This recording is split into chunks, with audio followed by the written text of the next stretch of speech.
Hello, good evening. This is your STV News, live from Edinburgh. The Scottish Government has rejected calls from the leader of the Catholic Church in Scotland to hold a referendum on same-sex marriage, saying there would be a free vote in Parliament on any bill. Equality campaigners say it's vital the government stops dithering after failing to commit today to a timetable for legislation which would give lesbian and gay couples the same rights as heterosexual couples. Well, for the very latest on today's meeting, live now to Gordon Cree, who's at Bute House for us tonight. So, Gordon, what exactly did happen today? Well, a public consultation on this subject attracted almost 80,000 responses.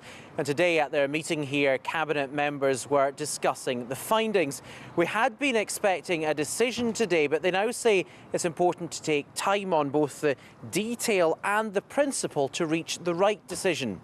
What has been decided is that SNP MSPs, including ministers, will have a free vote on the issue, suggesting that some may be opposed to it. Well, all of this comes after a high-profile campaign on equal marriage, and the people involved in that say now is the time for action. The majority of people across Scotland, as we've seen from opinion poll after opinion poll, support same-sex marriage. Progressive countries around the world and progressive leaders like President Obama and the new President of France say they support same-sex marriage. We believe the Scottish Government need to stand up for full equality for lesbian, gay, bisexual and transgender citizens, and we believe they deserve nothing less. Well, while he's in favour, there has been staunch opposition from religious groups, including the Catholic Church. Yesterday it said there should be a referendum. Today that was rejected by the government, who say this is an issue of conscience and not constitution. But the Church insists it will keep up the pressure.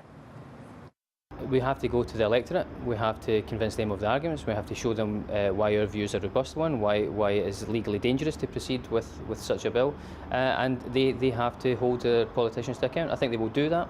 I think the Labour Party found that as they went down this avenue, they eventually ostracised a lot of their supporters, and I think the SNP would do the same again if they proceeded with same-sex marriage. So clearly two opposing sides, Gordon, and the Scottish Government can't please everyone. Yes, there's an element of trying to find a way to get this through without upsetting those church groups too much. But at Holyrood, across all the parties, there is support for this, so any bill would likely get through Parliament. If it did, Scotland would become the first part of the UK to have such a law, although the government at Westminster is looking at similar moves in England. Live from Bute House, back to you. Gordon Cree, thank you very much for that.